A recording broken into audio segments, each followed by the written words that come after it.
Hello everyone, my name is Terence. So today what topic are we going to look into? We are going to look into how to gain maximum profit when buying new launch. So I think you must have heard a lot of agents telling you that wow, it's better to buy new launch because there's first mover advantage or profit will be better. But is it always true that you can always make very big profit? And the big profit that I am referring to is like maybe more than 500,000 or at least 500,000, that kind of profit. So today we are going to deep dive into this topic. Alright, so some disclaimer here. The information that I am presenting here is solely based on my own personal opinion and it's just for your reference. If we use this development as an example, Florence Residence in Hougang, I'm quite sure you have heard about it. It's a mega development, over 1,000 over units. If you look at this developer, right, quite sad. Right, in 2019 when they launched, on the first day they only managed to sell about 54 units. 54 units is very low. It's really very low. Right, so very naturally for a developer, if they didn't manage to do very well on the first day, question is they dare to increase price or not. Okay, in my personal opinion, I feel that most developers, they will not increase price. They will either remain the same till the demand pick up.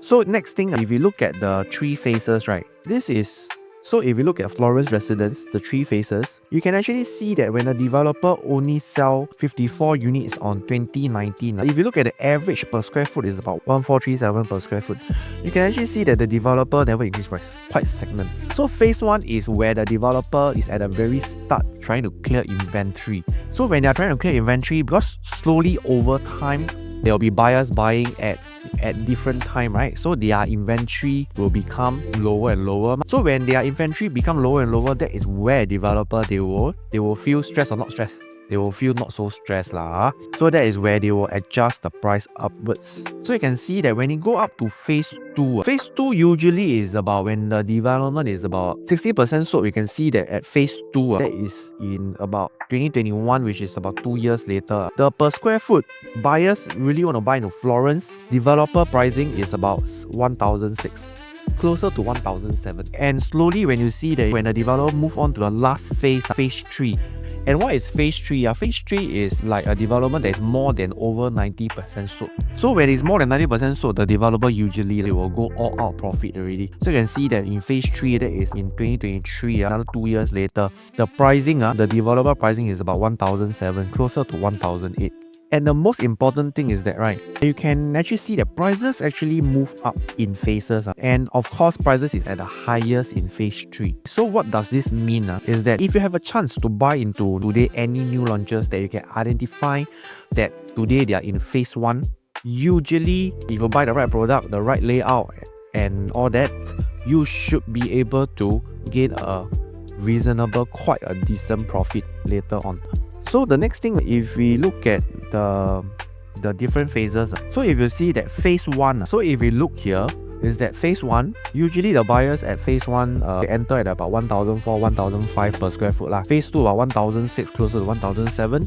Phase 3 is about 1,007 to 1,008. So all these prices, the developer actually move up the price over time. So the question is that for buyers who actually bought at phase 1, how much can they sell? The big question is how much can they sell when the condo TOP in the resale market?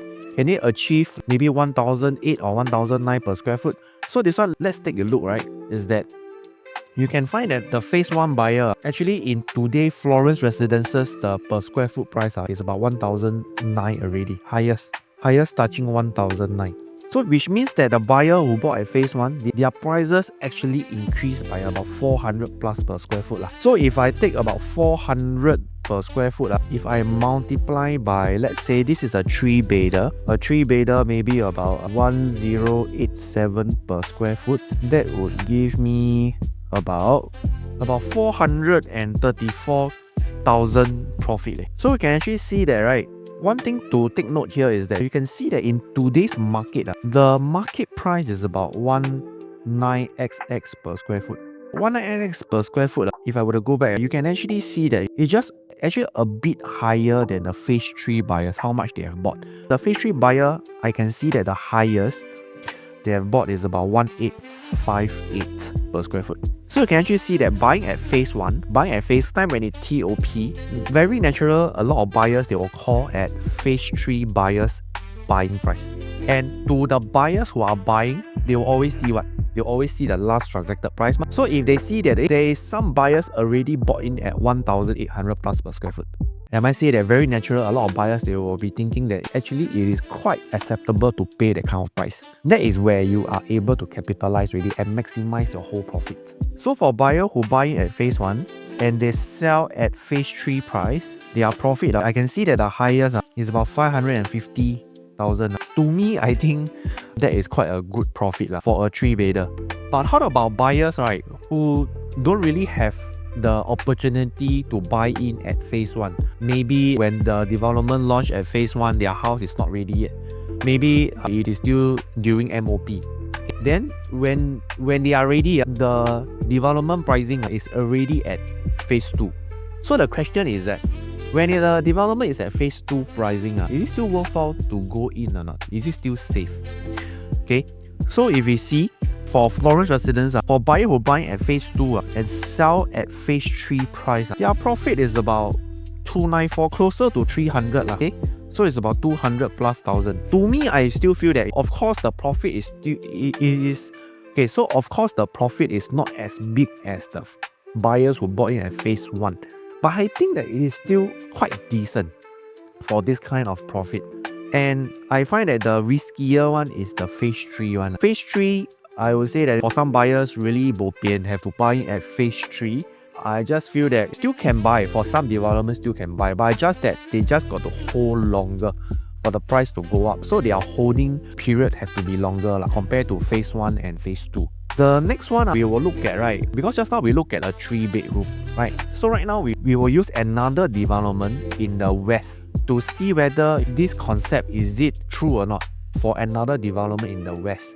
So if I use Whistler Grand is at the West Coast area, is by CDL, right? You can actually see that they also have phase 1, phase 2, phase 3. You can actually see that the price actually move up gradually over time.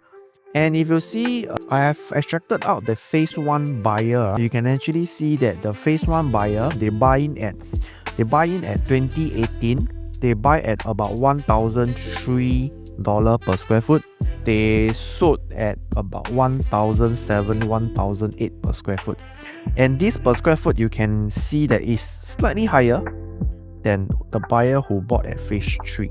So again, this theory is true lah. So you can actually see that the phase 1 buyer, 3 years later, they sell at the market price of how much the phase 3 buyers have actually bought, but slightly higher. Okay, and if you look at from the profit point of view, for a 2-bedder, I think a lot of agents have actually tell you that 2-bedder very hard to make profit, very hard to exit. I think it is true to some sense, but I think also depends on the development that you are buying. If you look at Whistler Grand, the phase 1 buyer, right, they enter at 2018, they enter at about 1,300 plus per square foot. They exit at 1,007 plus per square foot. So you can see that their average profit is about 200 plus to 300 plus thousand, which is, I would say that this is the maximum profit. For phase 2 buyer, their profit is quite close to phase 1, but of course majority are touching 200 plus thousand.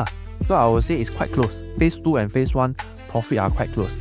So the key question is that if let's say you really need to enter into a new project development, but at that point of time the pricing is phase 3, is it still worthwhile to go in? Is it risky or not? So you see, this buyer, if I take one example, this buyer who actually bought in 2021 at 1,600 plus per square foot, exit 3 years later. 3 years later at 1,987 per square foot.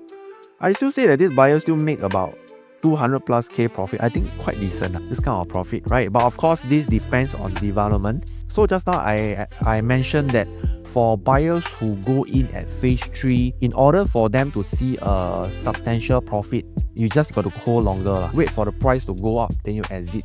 But if you're really to exit in 3 years time, I will say that you still can make a bit of profit. There is still some upside, but of course it will not be maximum. So just now we look at Florence Residences and Whistler Grand, right, where they increase price over time. But does all the developer work the same way? So this one, you really have to study deeper on the developer pricing strategy lah. So if I use another example on Avenue South residence to illustrate. This one is at the Outram area. You can see that this is a high-rise development. It's about over 40 story building. So you can actually see that, imagine today you were to buy a 2-bedroom. You have a mid-floor and you have a high floor. Usually as a buyer, right, you will choose which floor to buy as a good entry price. Most buyers, I feel in this market, they will either choose either mid-floor or high floor. Why?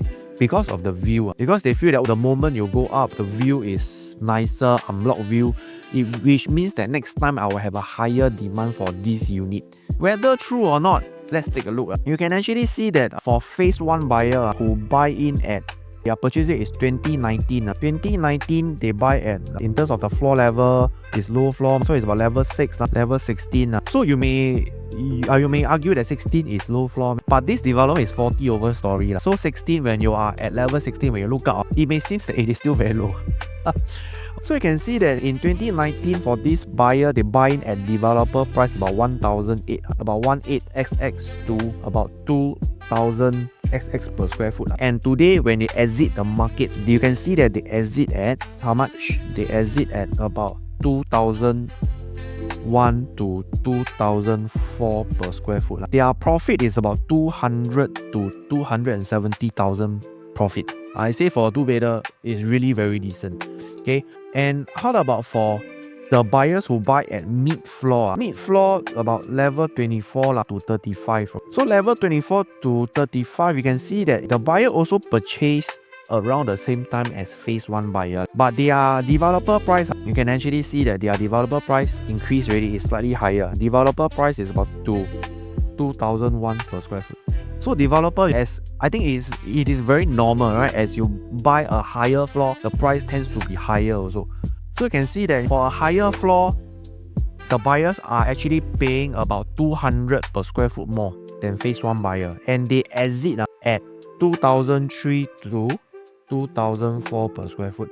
So they, despite buying a higher floor, they pay about 200 per square foot more, but they exit the same price as the lower floor. So you can see that if they exit the same price as the lower floor, that means their profit is slightly lower. So their profit is about 100,000 to 253,000. So it's about, I would say about 100,000 lower compared to their neighbors who buy at lower floor. And how about those phase 3? Phase 3 buyer, you can see that they buy in at one of the higher floor, level 37 all the way to 47. Their purchase date is also around the same time as phase 1 and phase 2 one. But developer price, they need to buy at about 2,002 per square foot to 2,004 per square foot. So you can see that they are actually buying higher already. And today, how much they are exiting? They are actually exiting at 24 to 25 per square foot. So they are exiting very, very close, just a bit more than their purchase price, which make their profit upside very limited. So for phase 3 buyer, although you have very good view, you can see that their profit is actually much lower, 80,000 to 184,000. So what I am trying to say here is that you can see that for Avenue South, this development, a high-rise development, the phase 1, phase 2, phase 3, it doesn't happen over time. Meaning to say that it doesn't happen across 3 years. But all the phase 1, phase 2, phase 3 prices are inbuilt into developer price, which means it's something that you need to be careful already, right? When you are buying something that is high-rise development, for some developers, they will imbue into the pricing itself.